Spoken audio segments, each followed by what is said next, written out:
प्यारे बच्चों, आज के इस वीडियो में बात करेंगे ठोसों के वर्गीकरण के दूसरे पार्ट की।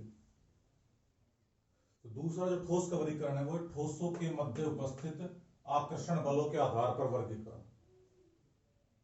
तो प्यारे बच्चों, जो हमारे ठोस है, मान लो ठोस है, वो ए प्रकार के जो अवयवी कण इनसे मिलकर बने हैं।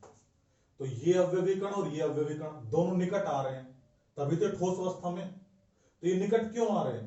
इनके मध्य कोई ना कोई अट्रैक्शन तो होगा, इनके मध्य कोई ना कोई अट्रैक्शन या कोई ना कोई आकर्षण तो होगा, तभी तो निकट आ रहे हैं। तो इनके मध्य ये आकर्षण बल जो उपस्थित होता है, इसके आधार पर हम पढ़ेंगे ठोसों का वर्गीकरण।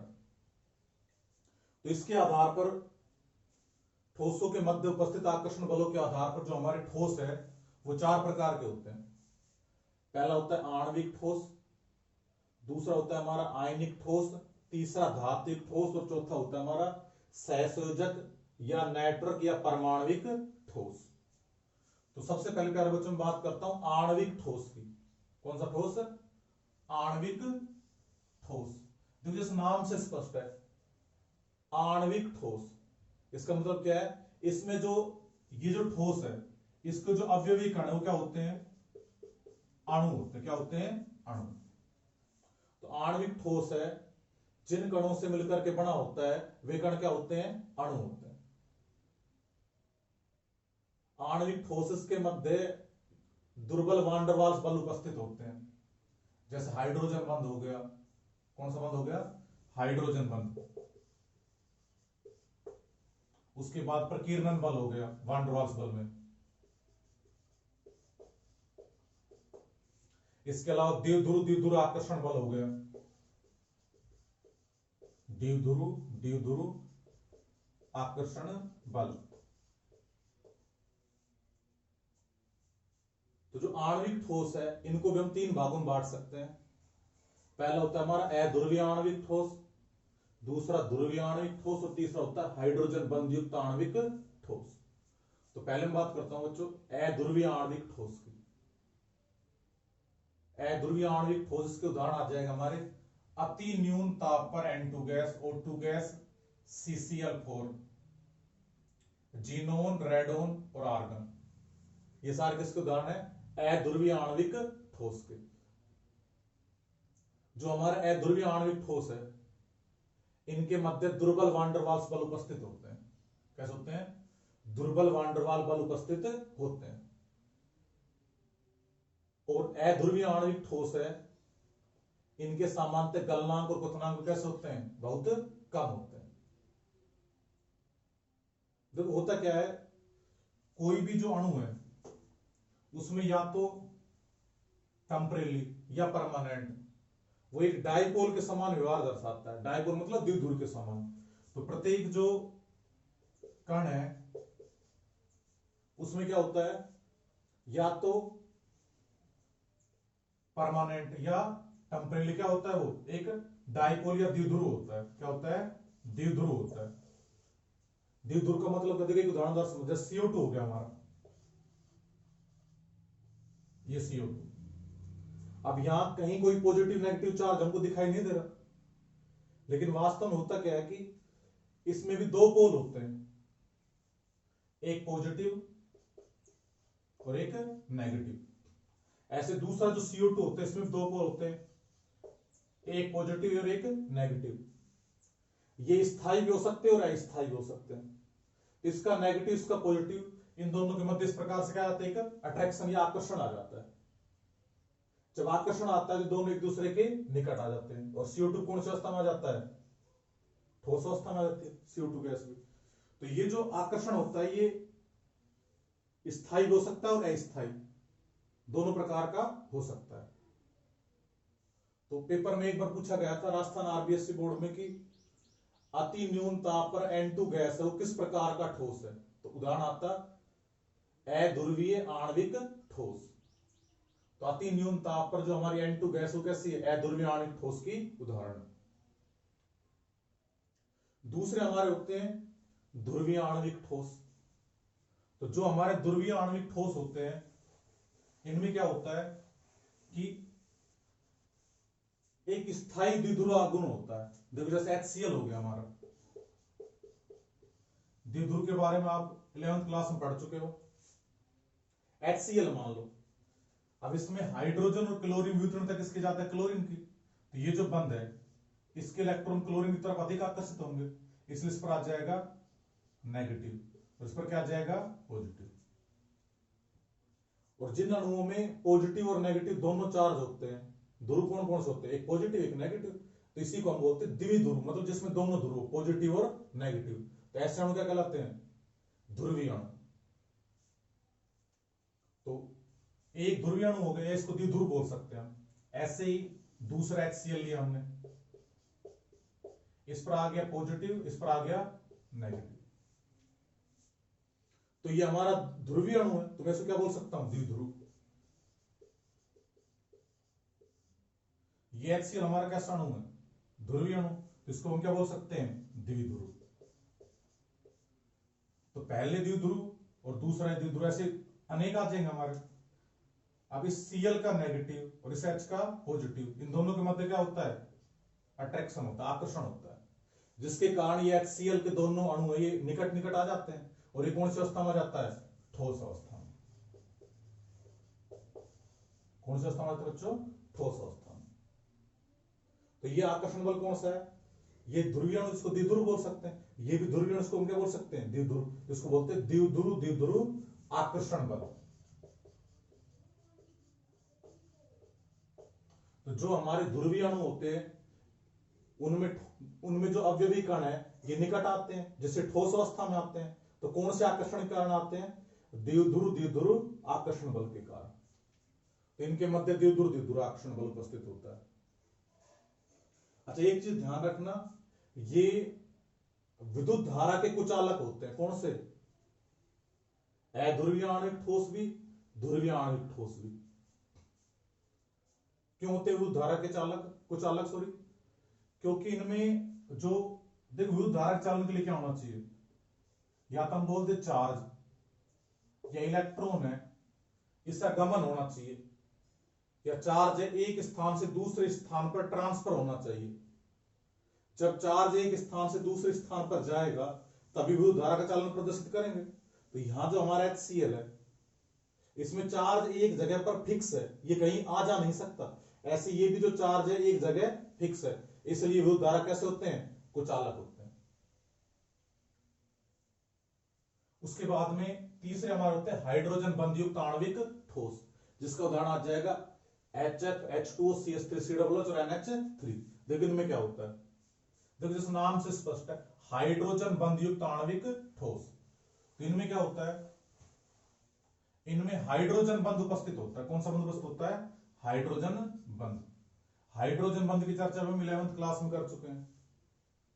थोड़ा सा बताता हूं मैं, जैसे जल का एक अणु हो गया हमारा H2O, ऐसे ही हमारा जल का दूसरा अणु हो गया।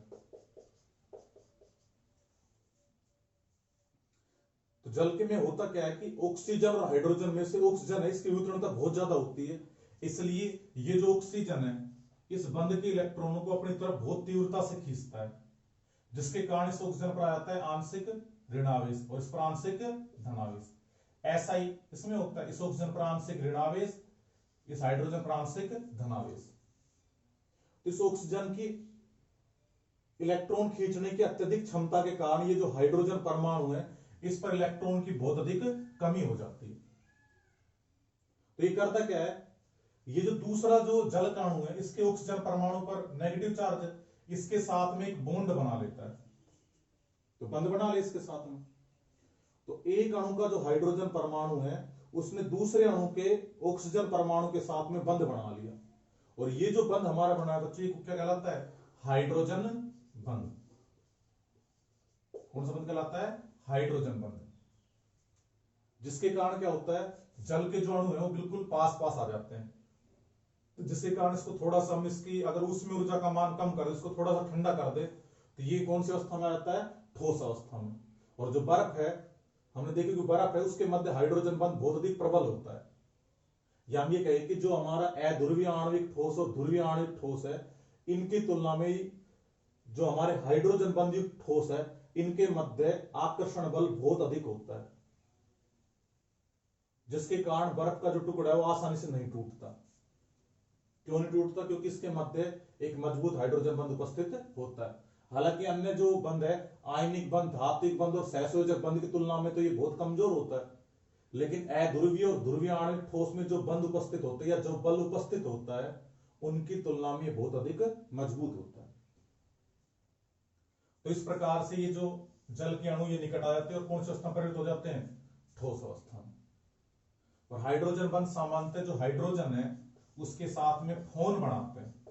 जनरली ऐसा होता है कि फ्लोरीन, ऑक्सीजन और नाइट्रोजन है, ये हाइड्रोजन के साथ में हाइड्रोजन बंध बनाते हैं, क्योंकि इन तीनों परमाणुओं की जो विद्युत ऋणता है या इलेक्ट्रॉन खींचने की जो क्षमता है वो सबसे अधिक होती है।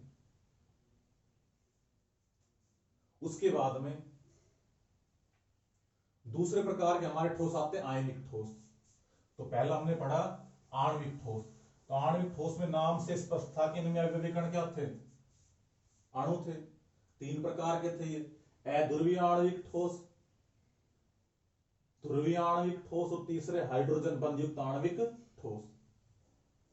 अध्रुवीय आणविक ठोस है, इनमें टेम्परेली द्विध्रुवा गुण होता है, या कहीं कि अस्थायी द्विध्रुवा गुण होता है इनमें। ध्रुवीय आणविक ठोस, इनमें अस्थायी द्विध्रुव उपस्थित होते हैं। हाइड्रोजन बंध युक्त आणविक ठोस, इनमें हाइड्रोजन बंध उपस्थित होते हैं, जिसके कारण इन सभी में जो इनके जो कण हैं वो कैसे होते हैं? निकट निकट उपस्थित होते हैं, जिसके कारण ठोस अवस्था में आसानी से आ जाते हैं। दूसरे हमारे होते हैं आयनिक ठोस।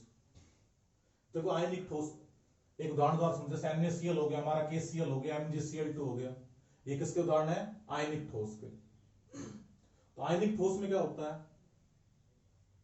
इनमें आयनिक बंध उपस्थित होता है। कैसे बंध उपस्थित होता है? आयनिक बंध। जैसे NaCl हो गया तो Na plus Cl minus, Na plus Cl minus, या Cl minus Na plus, Cl minus Na plus, Na plus Cl minus, Na plus और Cl माइनस। ये NaCl एक छोटा सा टुकड़ा दे रखा है हमको। ये बात ध्यान रखना कि जो NaCl है उसमें सोडियम और क्लोरीन, जो ये आयन का जो आकार होता है बहुत छोटा होता है।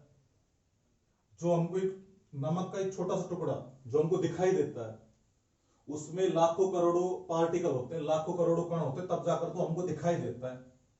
अगर हम ऐसे ये जो 20-25 कण है ये ले जाकर के और कहीं कमरे में रख दें और आपसे कहा जाए कि आपको इनको ढूंढना है, तो आपको चाहे 1 करोड़ के नाम दे दिया तब भी आप नहीं ढूंढ सकते, इतना साइज छोटा होता है।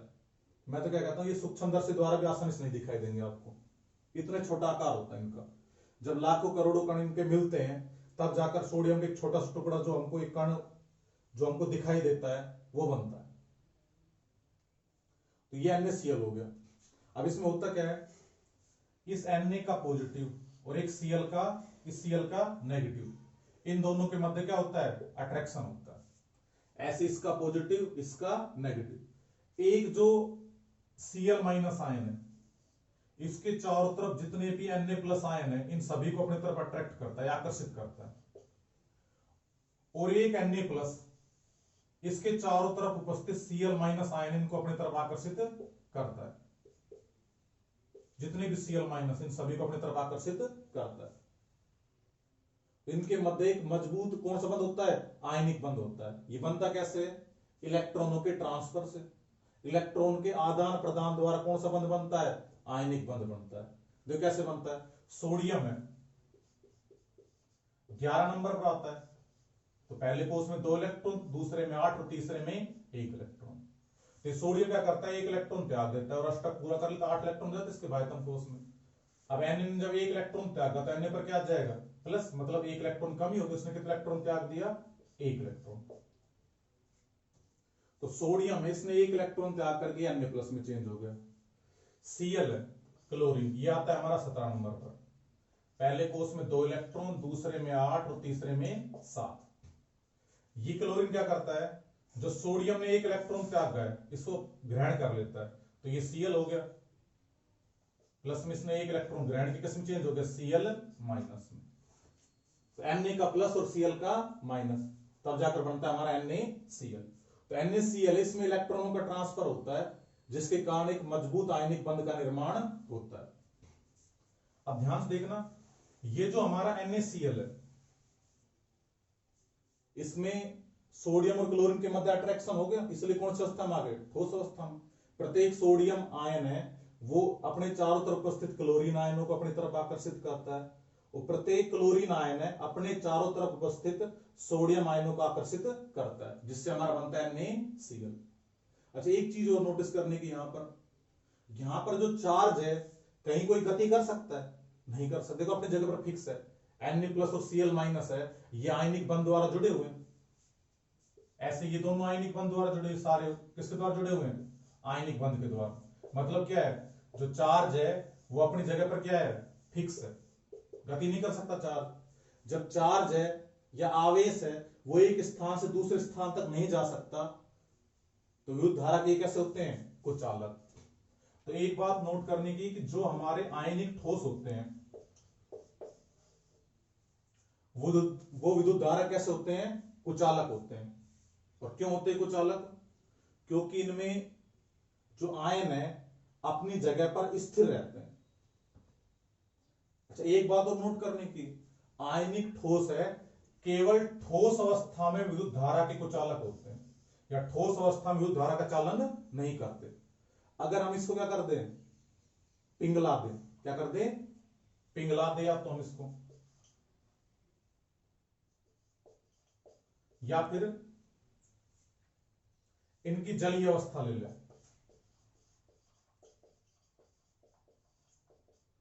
तो जब इसको हम पिघली हुई अवस्था या जलीय अवस्था में लेते हैं, तो ये जो हमारे आयन होते हैं ये स्वतंत्र हो जाते हैं, या इनके मध्य जो आयनिक बंध है वो टूट जाता है, जिसके कारण ये आसानी से विद्युत धारा का चालन प्रदर्शित करते हैं। तो पेपर में अगर प्रश्न आ जाए कि ठोस है, आयनिक ठोस है, विद्युत धारा के कुचालक कब होते हैं और सुचालक कब होते हैं, तो लिखना है कि आयनिक ठोस है, जब ठोस अवस्था में होते हैं तो विद्युत धारा के कुचालक होते हैं। जब इनकी जलीय अवस्था या इनको पिघलाया जाता है तो इनके जो आयन होते हैं स्वतंत्र हो जाते हैं। जब ये आयन स्वतंत्र हो जाएंगे तो ये एक स्थान से दूसरे स्थान पर गति कर सकते हैं कहीं भी। जब ये एक स्थान से दूसरे स्थान पर गति कर सकते हैं तो इनका जो जलीय विलयन या इनकी पिघली हुई अवस्था होती है वो विद्युत धारा का चालन करती है। तीसरे हमारे, तो पहले आणविक ठोस में अवयवी कण अणु थे, आयनिक ठोस में अवयवी कण है वो धातु आयन होते हैं। इनमें तो अवयवी कण क्या थे हमारे? आणविक ठोस में अणु, आयनिक ठोस में अवयवी कण क्या थे? धातु आयन। उसके बाद हमारे तीसरे होते हैं धात्विक ठोस। देखो धात्विक ठोस में क्या होता है, जो हमारे धात्विक ठोस है, जैसे हमने मान ले लिया जिंक धातु ले लिया हमने,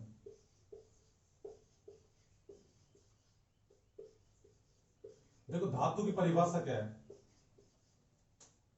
धातु की परिभाषा है जो इलेक्ट्रॉन त्याग कर धनायन बनाते हैं धातु कहलाते हैं। तो धातु का एक धातु परिभाषा क्या है? इलेक्ट्रॉन त्याग कर धनायन बनाना। तो हमारे धातु क्या करते हैं? इलेक्ट्रॉन त्याग कर धनायन बनाते हैं। अभी इलेक्ट्रॉन कहां जाते हैं? तो ये इलेक्ट्रॉन के चारों तरफ गैसीय अवस्था में फैले होते हैं इस प्रकार से। मान लो जिंक इसने इलेक्ट्रॉन त्याग के Zn2+ आयन बना लिया, यहां भी Zn2+, तो प्रत्येक इलेक्ट्रॉन ने, प्रत्येक जिंक ने इलेक्ट्रॉन त्याग करके Zn2+ आयन बना लिया। अब ये एक इलेक्ट्रॉन कहां जाते हैं? ये गैसीय अवस्था में इनके चारों तरफ इस प्रकार से फैले होते हैं। इसे हम इलेक्ट्रॉन सी मॉडल भी बोल सकते हैं। इलेक्ट्रॉनों के एक समुद्र है जिसमें धातु परमाणु डूबे होते हैं। तो इन धातुओं ने इलेक्ट्रॉन त्यागे और ये जो इलेक्ट्रॉन के चारों तरफ गैसीय अवस्था में फैले होते हैं। अभी जो जिंक है इसके चारों तरफ जितने भी इलेक्ट्रॉन है ये Zn2+ आयन को अपनी तरफ आकर्षित करते हैं। ऐसे ये Zn2+ आयन है, ये इसके चारों तरफ उपस्थित इलेक्ट्रॉन द्वारा आकर्षित होता है। इस प्रकार से एक मजबूत धात्विक बंध का निर्माण होता है। तो धात्विक ठोस की कल्पना कुछ इस प्रकार से की गई कि जो धातु परमाणु इलेक्ट्रॉनों के एक समुद्र में डूबे हुए होते हैं। इन इलेक्ट्रॉनों का ऋणायन और इन धातु का धनायन, इन दोनों के मध्य एक अट्रैक्शन या आकर्षण होता है। ये कौन सा बंध कहलाता है? धात्विक बंध कहलाता है। अब यहां देखो कि ये जो इलेक्ट्रॉन है ये गैसीय अवस्था में या मुक्त है इलेक्ट्रॉन बिल्कुल। तो इनमें अगर हम विद्युत धारा प्रवाहित करें तो इलेक्ट्रॉन मुक्त है। जैसे करंट देंगे तो ये चार्ज एक स्थान से दूसरे स्थान तक मूवमेंट करना शुरू कर देगा। और विद्युत धारा कैसे होते हैं? सुचालक। तो ध्यान रखना, जो धात्विक ठोस होते हैं, ठोस अवस्था में विद्युत धारा कैसे होते हैं? सुचालक होते हैं। क्यों होते हैं? क्योंकि इनमें इलेक्ट्रॉन मुक्त होते हैं जो आसानी से विद्युत धारा का चालन करते हैं। इसलिए तुमने देखा होगा जो हमारे घर में जो वायर होता है, जो तार होता है, वो कैसा होता है? धात्विक ठोस ही होता है। जो तार होता है उसको हम जैसे ही प्लग में लगाते उस तार को, तो तुरंत उसमें विद्युत धारा प्रवाहित हो जाती है हमारे। तो वो कैसा ठोस? हमारा धात्विक ठोस। लोहा हो गया, सोना हो गया, चांदी होगी, पीतल, ये सारे हमारे कैसे ठोस है? धात्विक ठोस। सोडियम, कॉपर, सोडियम हो गया, पोटेशियम, कॉपर, जिंक, Fe, तो ये सारे हमारे कहलाते हैं कैसे? ठोस, धात्विक ठोस। अच्छा, धातु है, विद्युत धारा के सुचालक तो होती है, इसमें एक विशिष्ट गुण और पाया जाता है। इनमें जो ये बंध होता है ना, ये धात्विक बंध होता है, ये एडजस्ट हो सकता है। एडजस्ट का मतलब क्या होता है? ये अपना स्थान परिवर्तित कर सकता है थोड़ा बहुत। जैसे हम किसी धातु को किसी भारी वस्तु द्वारा पीटते हैं तो ये फैल जाती है। कभी देखना, लोहे का टुकड़ा है, उसको किसी चीज से आप पीटोगे तो आसानी से टूटता नहीं है, वो फैल जाता है।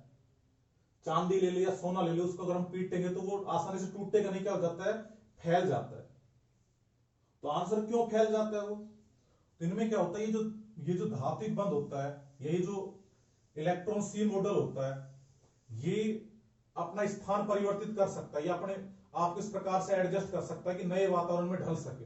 तो जैसे हम किसी भारी वस्तु से इनको पीटते हैं तो ये फैल जाते हैं, और इनसे पतले तार भी बनाए जा सकते हैं।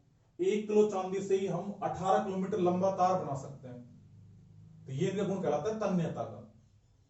तो ध्यान रखना कि इनके में जो बंध होता है वो फ्लेक्सिबल होता है, मतलब आसानी से इधर उधर एडजस्ट हो सकता है। आणविक ठोस हो गए, उसके बाद में आयनिक ठोस हो गए, सहसंयोजक या नाइट्रिक ठोस हो गए, इनमें ये गुण नहीं होता। इनको अगर आप पीटोगे तो ये टूट जाएंगे। क्या हो जाएंगे? टूट जाएंगे। लेकिन ये आसानी से नहीं टूटेंगे, धात्विक ठोस। और इनमें मुक्त इलेक्ट्रॉन के कारण धात्विक चमक और होती है। तो ये तो हमारी बात होगी धात्विक ठोस की। अगले हमारे कहलाते हैं सहसंयोजक, नेटवर्क या परमाणविक ठोस। जैसे हम बात करते हैं हीरे की। हीरा क्या होता है? इसमें एक कार्बन परमाणु है, एक कार्बन परमाणु, ये कार्बन परमाणु ले लिया हमने, एक कार्बन परमाणु अन्य 4 कार्बन परमाणु के साथ सिग्मा बंध द्वारा जुड़ा होता है। सिग्मा बंध या कौन से बंध द्वारा? सहसंयोजक बंध द्वारा जुड़ा होता है। किसके द्वारा? सहसंयोजक बंध द्वारा। ऐसे ये वाला कार्बन भी 4 सहसंयोजक बंध बनाएगा, ये वाला भी।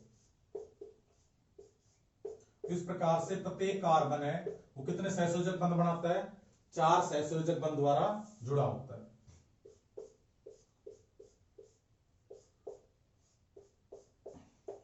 तो इस प्रकार से ये नेटवर्क या जाल नुमा संरचना बनाते हैं, इसलिए इन्हें हम नेटवर्क ठोस बोलते हैं। या इनका एक नाम परमाणु ठोस भी होता है। इनमें जैसे एक कार्बन परमाणु दूसरा कार्बन परमाणु इस प्रकार से जुड़े होते हैं, किसके द्वारा? सहसंयोजक बंध द्वारा जुड़े होते हैं। तो इनमें क्या है, सहसंयोजक जो ठोस है, ये ठोस अवस्था में क्यों होते हैं? क्योंकि इनमें इलेक्ट्रॉनों की शेयरिंग होती है। एक इस कार्बन का इलेक्ट्रॉन, एक इस कार्बन का इलेक्ट्रॉन, दोनों एक इलेक्ट्रॉन का साझा किया और सहसंयोजक बंध बना लिया। जब सहसंयोजक बंध बन गया तो ये कौन सी अवस्था में होते हैं? ठोस अवस्था में होते हैं। तो इनमें क्या उपस्थित होता है? सहसंयोजक बंध उपस्थित होता है। तो इस प्रकार से हमारे जो ठोस है, इसके उदाहरण आ जाएगा हीरा, ग्रेफाइट, क्वार्ट्ज आदि। तो इस प्रकार से ठोसों के मध्य उपस्थित आकर्षण बलों के आधार पर हम ठोस को कितने भागों में बांट सकते हैं? 4 भागों में। उसके बाद यहां एक छोटा टॉपिक और है, उसकी ओर चर्चा कर लेते हैं। हीरा और ग्रेफाइट है, इन दोनों में हम अंतर की बात और कर लेते हैं कि जो हीरा है वो भी कार्बन का शुद्धतम रूप होता है और जो ग्रेफाइट है वो भी कार्बन का ही शुद्धतम रूप है। फिर भी दोनों के गुणों में बहुत अधिक अंतर होता है। तो कई बार इस पर 1 नंबर का प्रश्न बन जाता है, तो इसके बारे में और थोड़ी सी हम चर्चा कर लेते हैं। देखो ध्यान से। और प्यारे बच्चों, अब आगे से वीडियो के डिस्क्रिप्शन में आपको पीडीएफ फाइल डाउनलोड करने का लिंक भी मिल जाएगा, तो आप वहां से भी जो प्रत्येक चैप्टर है उसकी पीडीएफ फाइल डाउनलोड कर सकते हो।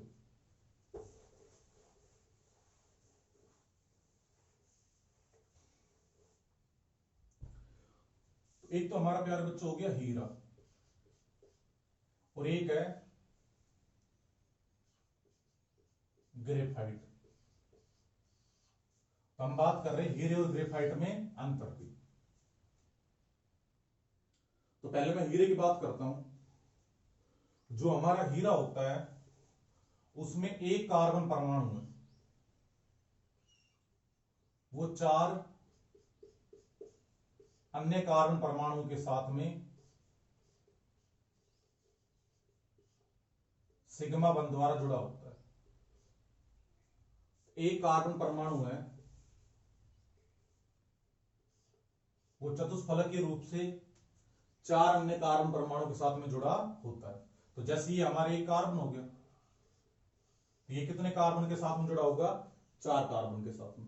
ये 3D संरचना बनाने का प्रयास किया, इस वजह से ये तो हमारा कौन सा हो गया? ठोस वेज। ये हमारा हो गया डैश वेज। जो ठोस वेज या ये वाला जो बंध होता है ये तल से ऊपर की तरफ उठा होता है, ये तल से नीचे की तरफ होता है, और ये जो सामान्य रेखा द्वारा जो बंध बना रखे दोनों तल में होते हैं। ऐसे ये दूसरा कार्बन हो गया ये वाला, ये कितने सिग्मा बंध बनाएगा? 4 सिग्मा बंध। तो एक सिग्मा बंध तो ये हो गया। मान लो दूसरा इस प्रकार से हो गया, तीसरा इस प्रकार से हो गया और चौथा इस प्रकार से हो गया। तो हीरा है उसमें प्रत्येक कार्बन परमाणु है अन्य 4 कार्बन परमाणु के साथ सिग्मा बंध द्वारा जुड़ा होता है। और जब कार्बन 4 सिग्मा बंध बनाता है तो उसमें sp3 संकरण होता है, ये बात भी ध्यान रखना। तो जो हीरा होता है उसमें प्रत्येक कार्बन परमाणु sp3 संकरण द्वारा जुड़ा होता है, जिसके कारण इसकी संरचना कैसे होती है? चतुष्फलकीय। तो हीरा है, इसकी संरचना कैसे होती है? चतुष्फलकीय होती है। और प्रत्येक कार्बन संकरण कौन सा होता है? sp3। जबकि जो हमारा ग्रेफाइट होता है उसमें क्या होता है? ग्रेफाइट है उसकी संरचना परतीय होती है। कैसे होती है? परतीय। तो इसकी संरचना कैसे होती है? परतीय होती है। और इसमें जो प्रत्येक कार्बन परमाणु से संकरण कौन सा होता है? sp2। अब इसकी चर्चा करेंगे किस प्रकार से होता है। पहले थोड़ा सा हीरे के बारे में बात कर लेता हूं। तो हीरा है उसमें प्रत्येक कार्बन परमाणु में sp3 संकरण होता है, और संरचना कैसे होती है? चतुष्फलकीय होती है। हीरा जो होता है इसमें कहीं भी कोई मुक्त बंध उपस्थित नहीं होता। देखो एक कार्बन है, 4 अन्य कार्बन परमाणु के साथ सिग्मा बंध द्वारा जुड़ा हुआ है, तो कहीं कोई हमको मुक्त इलेक्ट्रॉन दिखाई नहीं दे रहा। जब मुक्त इलेक्ट्रॉन नहीं है तो हीरा है विद्युत का कैसा होता है? कुचालक। तो हीरे में क्या होता है? मुक्त इलेक्ट्रॉन अनुपस्थित, इसलिए क्या होता है? ये विद्युत का कुचालक होता है। जबकि जो हमारा ग्रेफाइट होता है, तो ग्रेफाइट है इस संरचना कुछ इस प्रकार से होती है। मैं ग्रेफाइट इसकी एक परत बनाता हूं,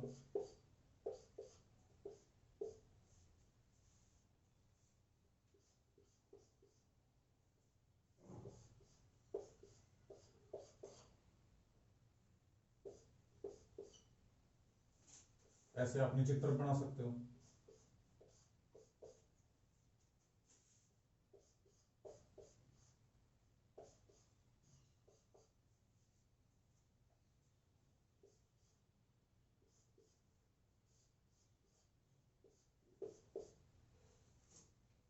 तो ग्रेफाइट इसकी संरचना परतीय होती है।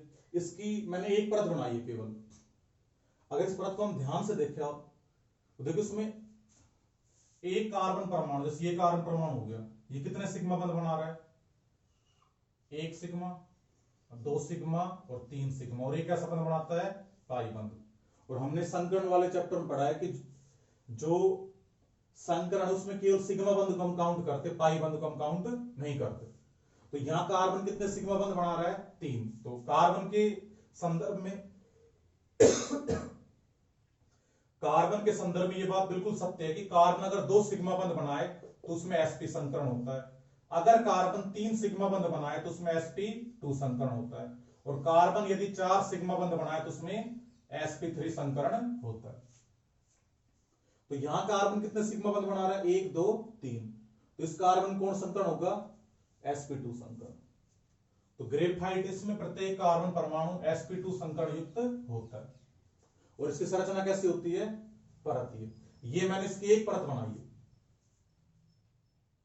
इसमें एक चीज अगर आप नोटिस करो तो देखो ध्यान से, पाई बंध, फिर सिग्मा, फिर पाई, फिर सिग्मा, उसके बाद पाई सिग्मा, पाई बंध सिग्मा बंध, पाई बंध सिग्मा बंध, पाई बंध सिग्मा बंध, पाई बंध सिग्मा बंध। यानी कि इसमें एकांतर क्रम में द्विबंध उपस्थित होता है। एक स्थान छोड़ा फिर द्विबंध, फिर एक स्थान छोड़ा फिर द्विबंध, फिर एक स्थान छोड़ा फिर द्विबंध, फिर एक स्थान छोड़ा फिर द्विबंध।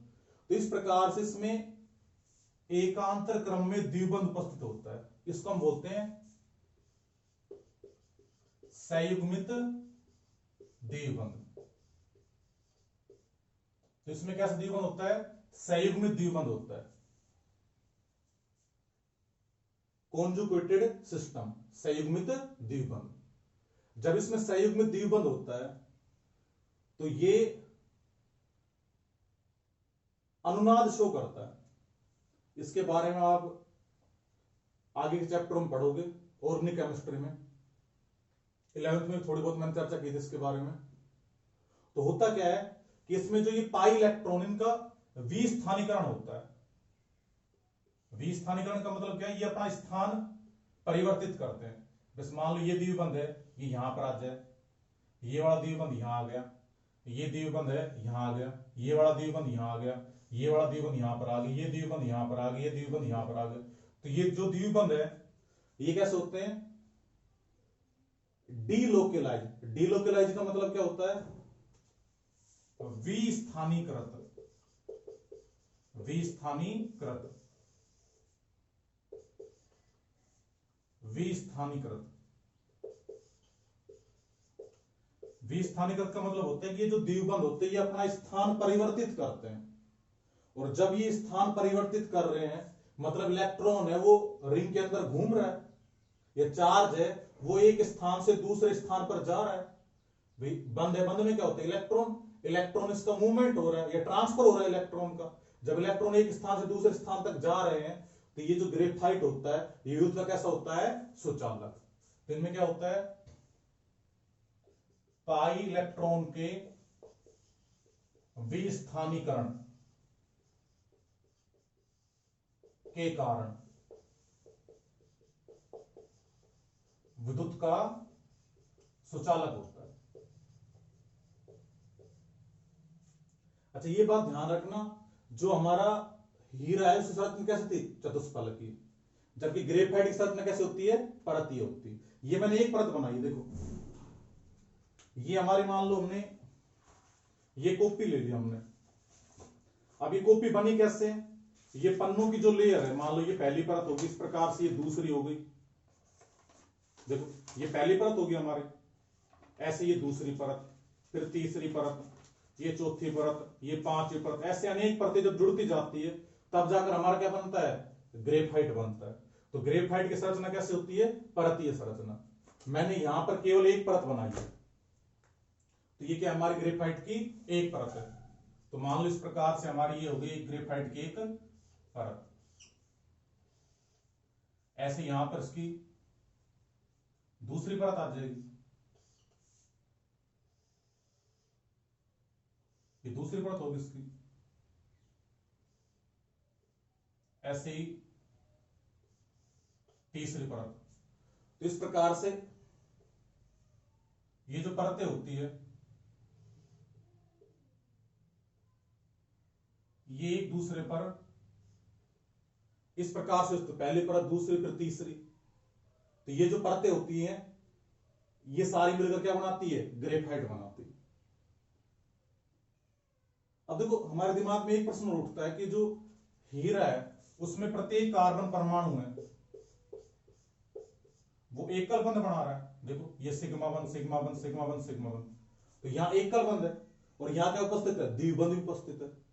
तो आपसे पूछ जाए कि एकल बंध है वो मजबूत होता है द्विबंध को तोड़ना, तो एकल बंध को तोड़ना आसान होता है द्विबंध को, तो आंसर है एकल बंध को, कि यहां पर तो हमको एक बंध तोड़ना पड़ता है और यहां पर हमको दो बंध तोड़ने पड़ेंगे।